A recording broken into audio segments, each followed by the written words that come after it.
Hello, I'm Paul Burston and welcome to the Polari podcast. And I'm Sophia Blackwell. Hello, Paul. How are you this weekend? I'm very well, thank you. Good. So we've got two events to talk about and to recap on in this episode 2 of the Polari podcast. And first of all, we're going to be talking about the second event of this season, such as it's been at the Royal Vauxhall Tavern. How was it to go back to the RVT?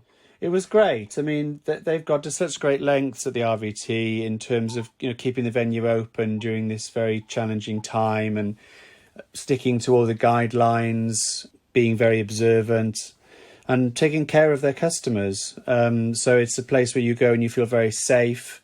It's also got, I have a big soft spot for the RVT. I've been going there since the late 80s. It's one of the oldest surviving LGBT venues in London. There's so much history attached to it. So to sort of be there and feel that you're part of that incredible heritage feels very special. It does somehow, and you're right, they are taking exemplary care of their customers. It's just a real lesson in how to do that sort of thing. But it was great fun. It was great fun to see Uli from Gaze the Word. We had the little bookstall set up in the corner where I was doing the first part of the recording, and then I got to move around a bit. But we also had two very different authors on that night, a bit more sort of on the literary novel and non-fiction spectrum. It was really nice to see Diana Suhami again and to see Philip Hensher, I think, for the first time for me. How did you decide to pick those two for that second RVT event? Well, basically, both Diana and Philip were each booked to be headliners on separate occasions at South Bank this year, and all of those events obviously got cancelled due to COVID. So I thought, well, it would be a good idea to get them both on.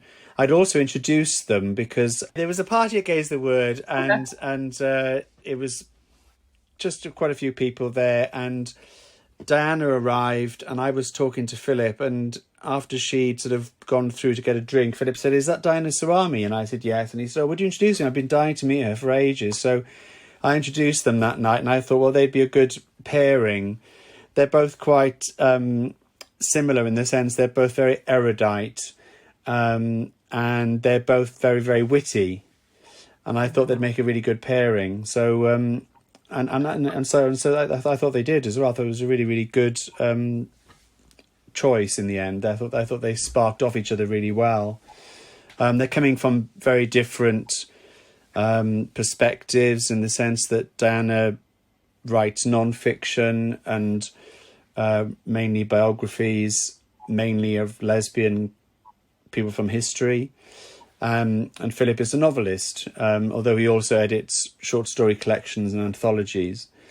And so they've sort of both brought different things to the table, but they had enough in common that the conversation flowed quite naturally. It wasn't a difficult event to chair. I mean, it was just keeping, they just flowed. So it was great. It was great fun. Really enjoyed it. Good evening, welcome to Polari at the RVT. My name is Paul Burston. I've been running Polari since 2007. For those who have not been before, Polari is a live literary showcase for LGBTQ plus writers. We also run a book prize. Every year we give 2 awards, which are also LGBTQ themed. Tonight we have 2 titans of LGBT literature for you. And to kick us off, I'd like to introduce Philip Hensher. He's the author of several novels, including King of the Badgers and The Northern Clemency, which was shortlisted for the 2008 Man Booker Prize. His books are often set against a backdrop of historical change. His latest novel is called A Small Revolution in Germany. He edited the Penguin Book of British Short Stories, Volume 1 and 2, and a new volume, The Golden Age of the British Short Story, is just published this month. Please welcome Philip Hensher.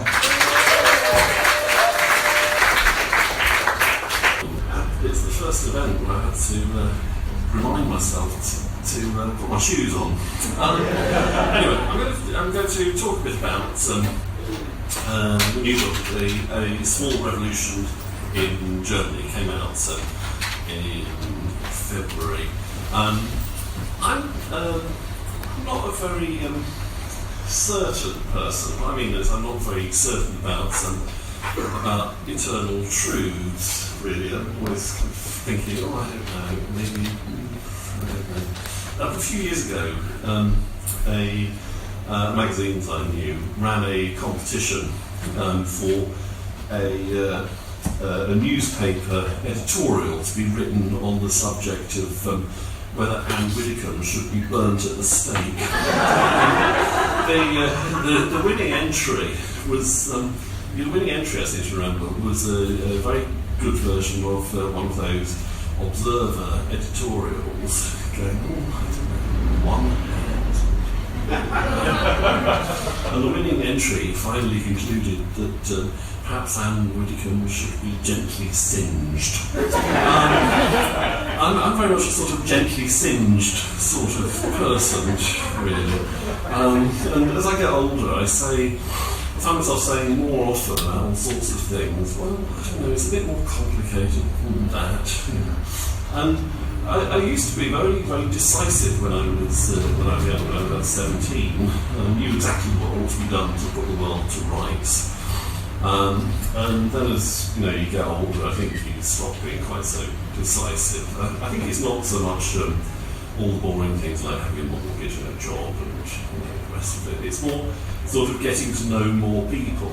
And when I was 17 and knew exactly what needed to be done, the only people that I really knew socially were people that were in my French group at school, members of the City of Sheffield Youth Orchestra, and a queen called Alex, who introduced Blusher for Men to the bus stops of Sheffield. And since then I've met quite a lot of different people, and I do go around saying, well, it's a bit more complicated than that. But about 5 years ago, I was back in Sheffield, and by chance I met somebody that I knew at school, and he hadn't changed at all. He still believed exactly the same things that we all believed when we were 17, and it was kind of great. But I was kind of staring at him and saying, "How?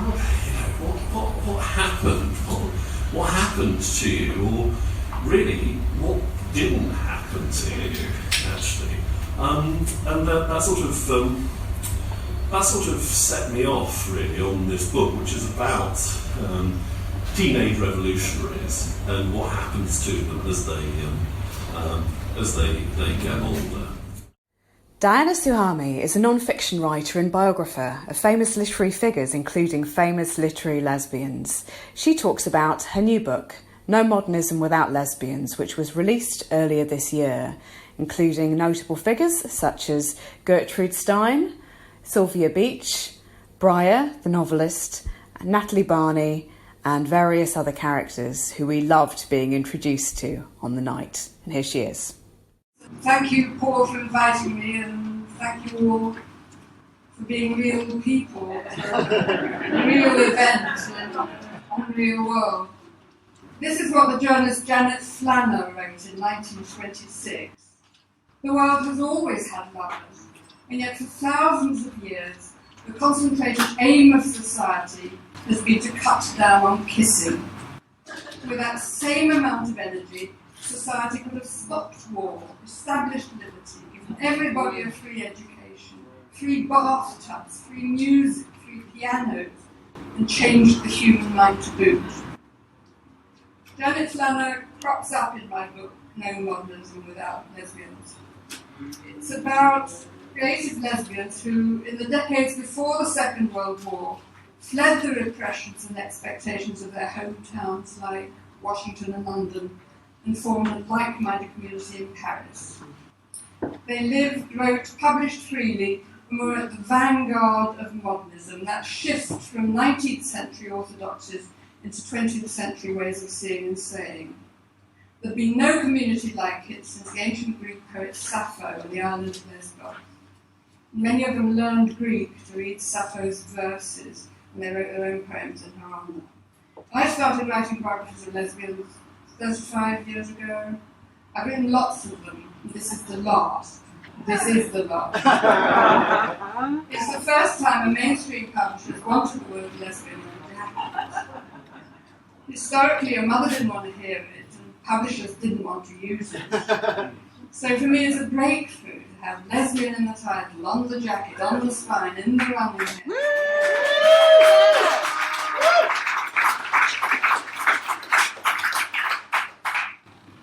It bleaches the word residual shame to use it as an inclusive common noun and as a positive light to shine on the achievements of the women I write about. I loved Philip's reading and Diana's sort of presentation of modernist lesbians throughout history, or just these amazing sort of rebel women. She had a PowerPoint presentation, which is quite something. I can't wait for her to get back on the circuit with that, because she's going to wow them. But for me, I think the real highlight was the chat that you three had in part 2, which we're going to be hearing a bit of as part of the show, because it was hilarious. And as you say, you three did just spark off each other. You seem to be having a really good time during that part of the evening, were you? I was, yeah. Well, you know, there's always that part of an evening where, you know, it was the second half of the show. The first half, my job was simply to introduce them, and then they did their thing. But they were both so wonderful, and I knew by the interval that it was already a successful night. So going back on stage with them both afterwards was almost like going on for a curtain call. It felt like, you know, because it felt like the show was already hit its mark. So for me, it was a very easy ride, and the second half of the evening was just a delight, really. Just keeping the conversation going, picking up on some of the themes and ideas that they'd each discussed during their presentations. It was a very easy job on my part. Did you enjoy the first half? That's what we like to hear. Please join me in welcoming back Philip Hensher and Suhami. What I really like about the word lesbian is that it's kind of historical and cultural. It's kind of where Sappho came from. That's right. Lesbos. And all the words for male equivalent, they're kind of medical, like homosexual or kind of slang or whatever. I had one man attempt to revive the word sodomite. I wear that on t-shirts. Far more so than gay men because of legal prescription and so on, but also social reasons, being women. Lesbians have been far more written out of history and erased from the story than men have. Have you felt that your work, sort of archiving and restoring and telling these stories, is of itself very political? Because it seems to me it's very political. I feel it's totally political. I find myself, looking to see how many women are included in this. I'm looking at the London Review of Books or any collection of things. How many women are there? It was interesting. I was reading Patricia Dunker, Yes. and she says, "What should we do with women who are political? What do we do about this whole thing that literature is sort of being appropriated by men?" And she says, "Read it." She compares it to sort of having a rather delicious fish that you fillet it and you enjoy the flesh and you bin the bones. And I think the whole binning the bones of patriarchy and of our history is yes, what I would like to do. You've both been published for quite some time now. Steady. Well, I am old. We're all getting on a bit, aren't we? We're all getting on a bit. Let's be honest. Well, I'm the oldest person in the universe. Are you really 107? Is that true? No, I'm 80. 80! Tell everybody, I told even a bus stop. What strangers! Well, it's just remarkable, isn't it? Yes, it is. I mean, I've woken up in the morning so often now. What I was going to ask was, having been part of the sort of LGBTQ literary scene for so many decades, do you think that it has changed? I mean, in terms of just as the publishing world has changed, because there's been a lot of discussion in the last year in particular about diversity in publishing, and even the big publishing houses are talking a lot about diversity, making all the right noises, but do you think that there really has been a change, or do you think that's just sort of PR? I don't know how to trust change, and I think, I mean, one of the things about now is how much we have too much information, how quick information changes, and you know, I lost my window of publication with this book because it was brought out on the 2nd of April, and if you don't grab your little slot, everything has moved on to something else. Ideas don't have time to settle. Don't you feel that's true? Things moved on so quickly that it's hard to say how quickly, whether tolerance is. I mean, I think it really is there. And gosh, so many things have got worse. But I mean, I grew up without any vocabulary at all, none. I think there is a sort of way in which, I mean, sometimes on social media, I think, do you know what, people were telling me 30 years ago that they weren't interested in what I had to say because, you know, gay men weren't interesting, and now there are completely new ways of telling people that they're not interested in what I have to say. Whereas, you know, men are interested in what, cis gay men have to say about everything. And I just say, well, it's fine. What it's like actually to have a job, I don't know, I can't really remember. Certainly, you know, I left a job in the last decade because I couldn't stand the kind of relentless homophobia in a university department. Not the one I work in now very happily, but you know, certainly things like you know, there were, you know, I think that everybody will probably recognise this, that you know, somebody who was the equality representative in the department saying to me after I got married, you know, we talk about your husband, does that make you the wife in the relationship? Oh my God! It's like, this is the year 2010, you know. I mean, at a university. I think that there is a way in which, you know, the gay and lesbian society that, you know, we grew up in, it's become much more open, which is, you know, fantastic. I can't really imagine somebody in their 20s now being seriously afraid to come out big secret of it. I can remember going into a Waterstones about, I don't know, 3-4 years ago, and so not that I ever go to that department because I don't have children, but go to the YA department and seeing in the YA section all these sort of books that were in the kind of top 20 books, and about half of them had LGBT protagonists and themes.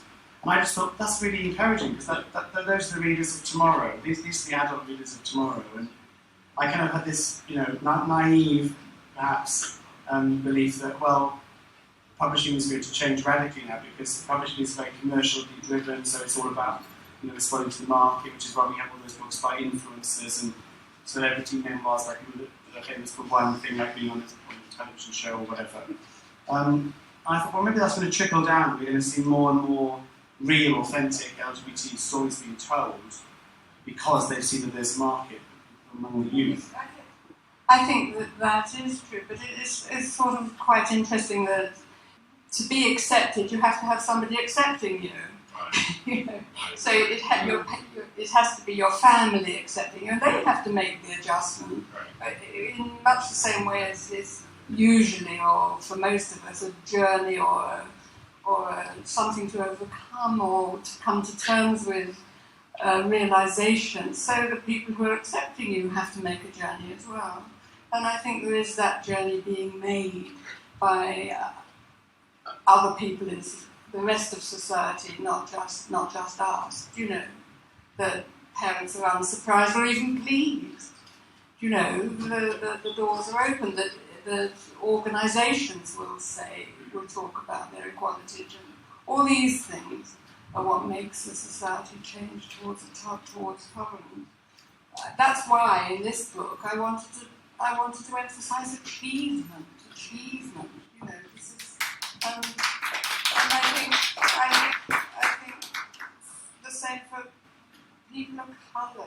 it's not just get your neon fan next to it. Look what we've achieved. Look who we are. Look what we do. Turn around. That's also the whole fabric of the society. But also to persuade the publishing industry not to treat it as flavour of the month.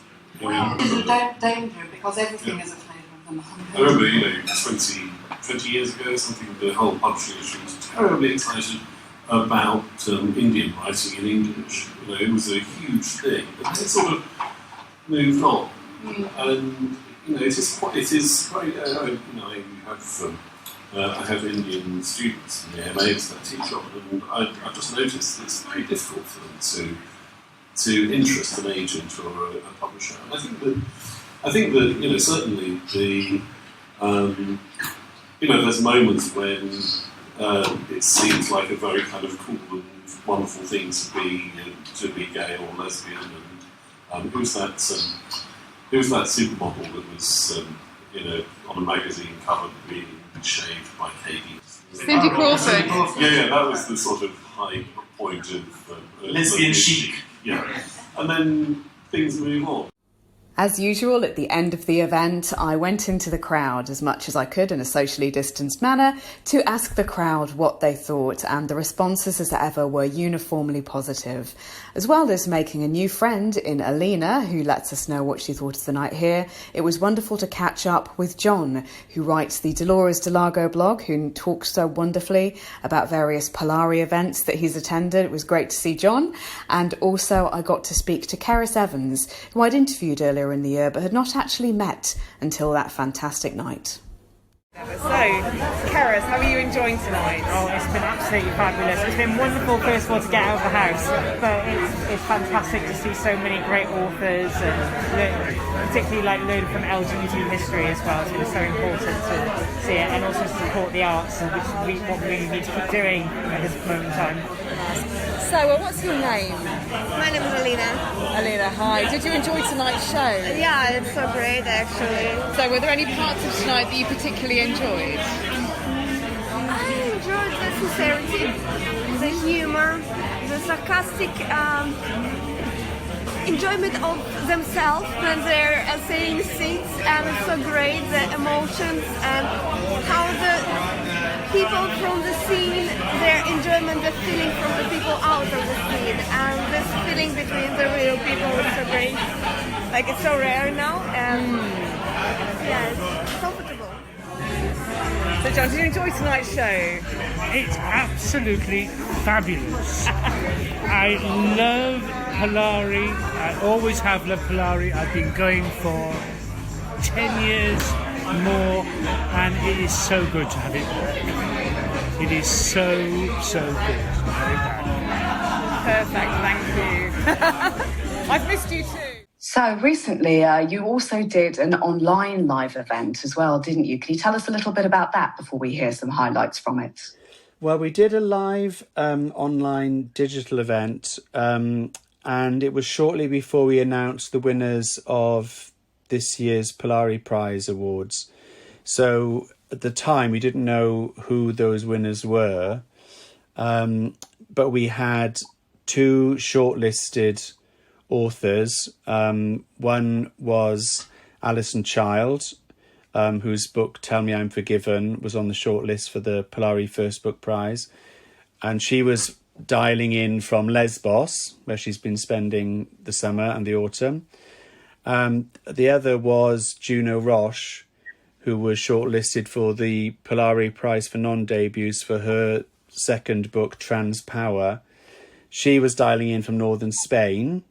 So it was, we were very internet. We were making a virtue of the fact that it was a digital event by having people so far removed from the room that they were actually in different countries. And then we also had S.J. Watson, who wrote Before I Go to Sleep, international bestseller, movie, etc. And he was talking about his latest psychological thriller, which is called Final Cut. And he was dialing in from boring old UK. So he was the fellow British-based contributor on the panel.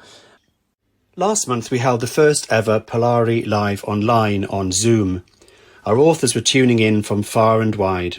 We kicked off in Lesbos with Alison Child, who was shortlisted for this year's Polari First Book Prize for her book, Tell Me I'm Forgiven. So I'm going to read from the book now, a short extract that begins almost to the day 100 years ago. Writing in the New Statesman on the 16th of October 1920, Virginia Woolf had urged women wanting professional lives to make a dash for it and disregard a species of torture more exquisitely painful, I believe, than any that man can imagine. Gwen and Nora sang a topical song on the same theme. We don't want to get married, we're having too much fun. We don't want to be bothered with any certain one. Behind a husband, love may lurk, but I'd much sooner look for work. They were secretly creating for themselves an admirable contemporary alternative to marriage, which could flourish alongside their growing careers as variety artists. They had made a dash for it, and now the task was to sustain their lifestyle with the same energy they had used to create it. They had similar tastes in home decorations, sharing a fondness for antiques. The Pall Mall and Globe reporter said, "These days the bachelor girl is just as keen on her house and her furniture as the matron, and Gwen Farrar and her friend Nora Blaney are keener than most. When you go and see them at their charming house in Kings Road, Chelsea, you usually find just picked up something for its adornment." They acquired a puppy called Flea, a white-haired terrier. When journalist Margaret Shute visited what she described as the delightful house where Nora Blaney lives with Gwen Farrar, or vice versa, or both, she was introduced to Flea in the music room. Now, Gwen had a particularly penetrating, deep voice. "Isn't he divine? He hears all our songs, and if he likes them, that's good enough." I asked Alison what first drew her to Gwen and Nora. I found them on a silent clip that someone had posted on YouTube, and they were frolicking about. They weren't singing. They were, I think, doing a promo for the 1924 show they were in at the Duke of York's theatre called the Punch Bowl, but they were on a golf course, and they were flirting outrageously with each other and touching each other's faces and smiling and talking, but it was silent footage, so you can't hear what they're saying, but they were just clowning about, and they seemed so obviously in love, and I was immediately intrigued and set up about finding everything I could about them. And what's next for you, Ali? I'd love it to be a telly. I mean, there are so many episodes in the book that it would lend itself to serialization. Then it was over to northern Spain to talk to Juno Roche. Juno was shortlisted for this year's Polari Prize for her book, Trans Power. Help, no, really help.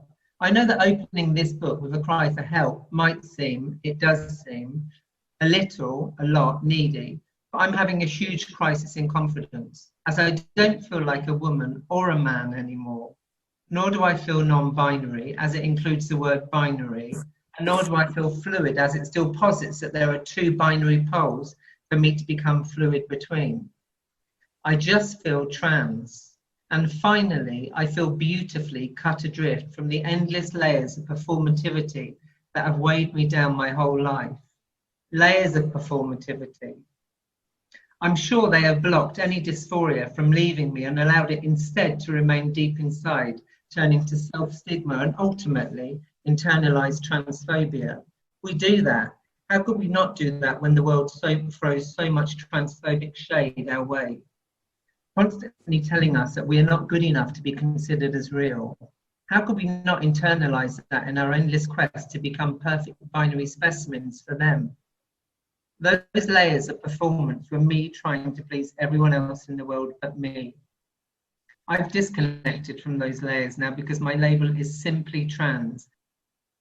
I never imagined I'd be a writer, and I never really set out to write anything, and it just happened. And I got to the end of the first book, which was called Queer Sex, and realised that as a trans person, I was still trying to be everybody else's kind of idea of what a trans person should be, or everyone's fantasy.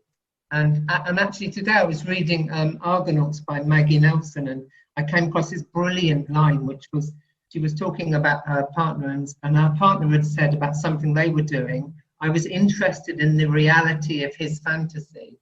And I kind of felt like that. That's why I wrote this book, because when I had surgery, my surgeon said to me on the way down to surgery, don't worry, I'm going to make you look as real as possible. And I thought, stop the thing. You know, if I'm just going to look real, it means I'm not going to be real. So I suppose this book is all about me trying to find my kind of core and my kind of authenticity. Last but not least, we heard from S.J. Watson, author of the best-selling Before I Go to Sleep, who read from his new novel, Final Cut. So this is the very opening of the book. She runs across the moor as hard and as fast as she can.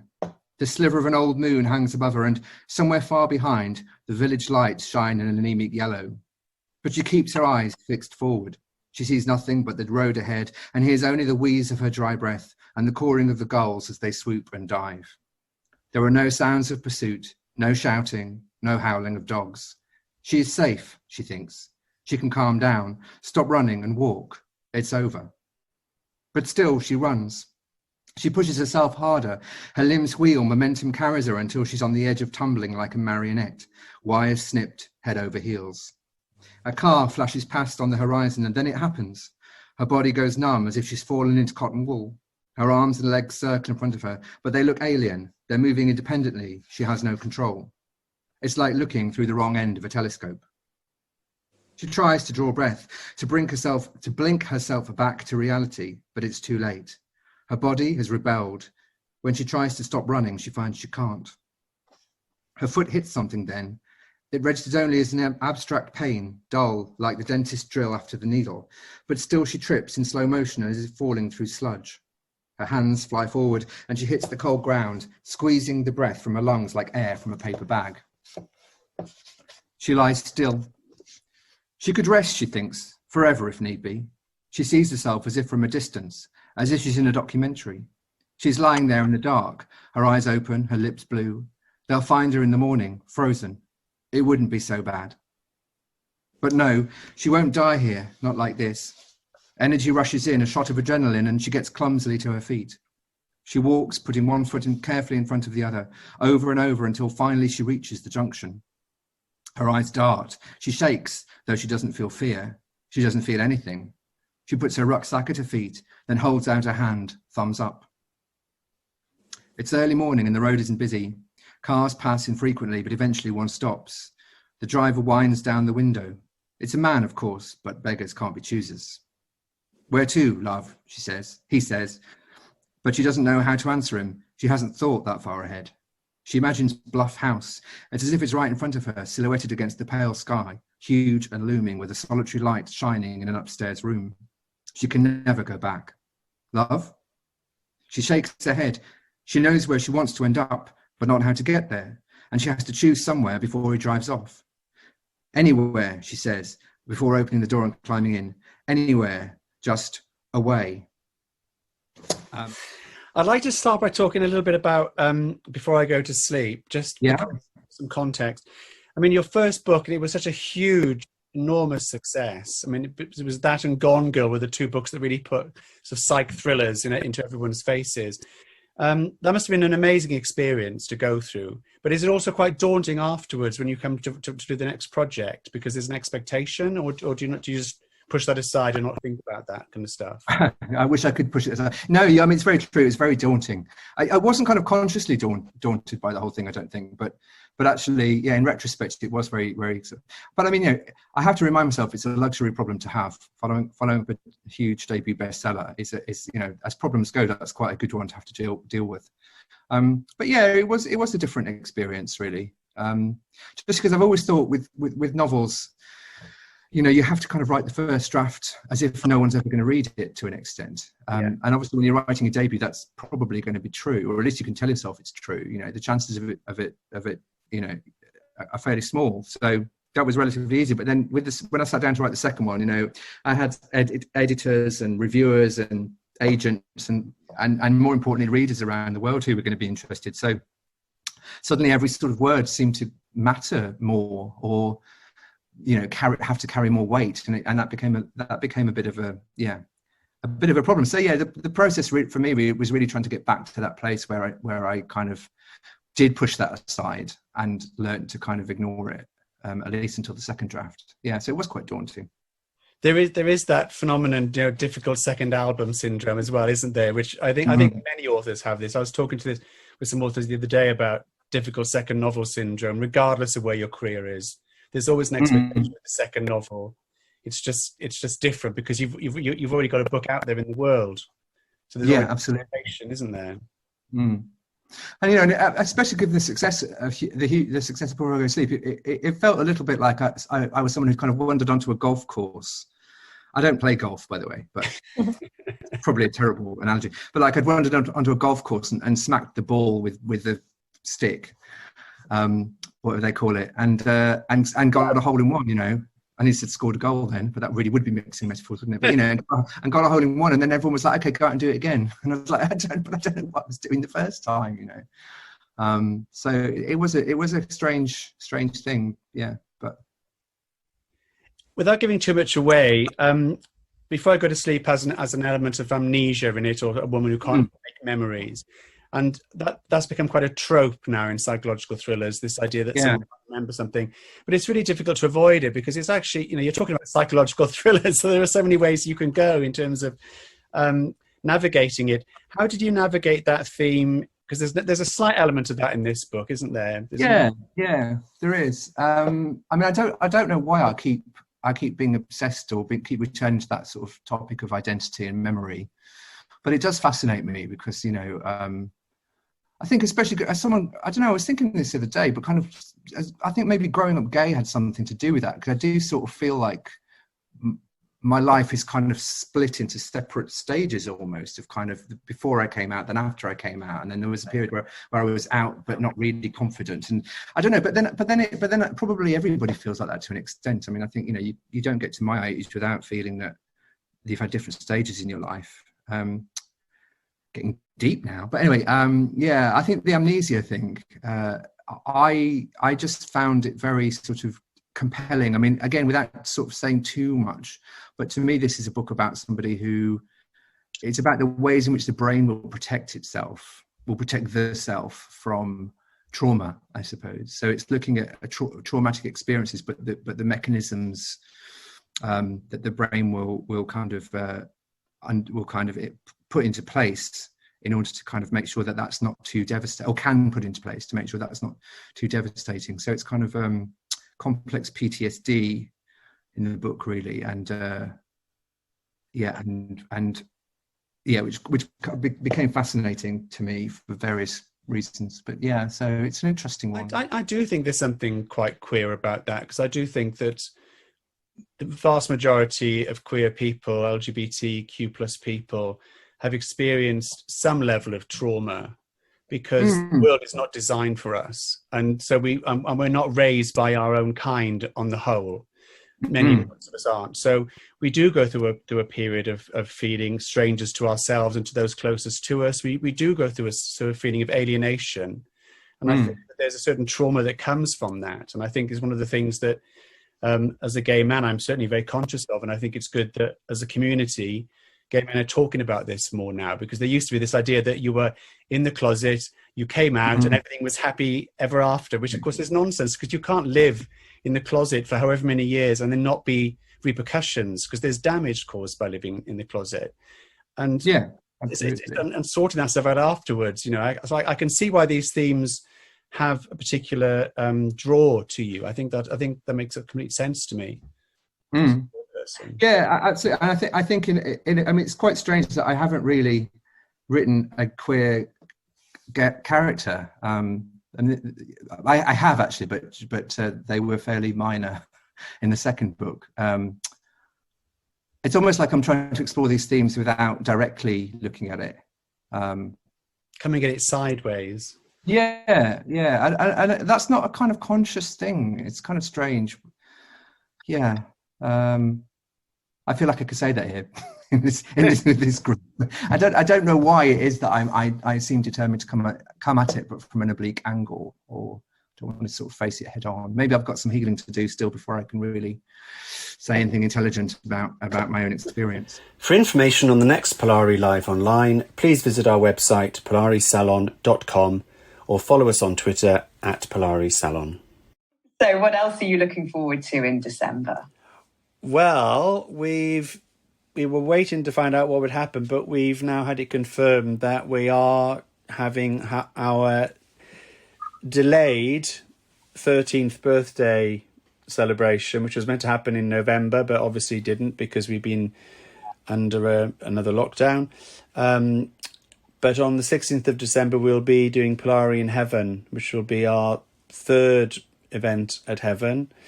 And it will be a mixture of a delayed 13th birthday party and an early Christmas celebration.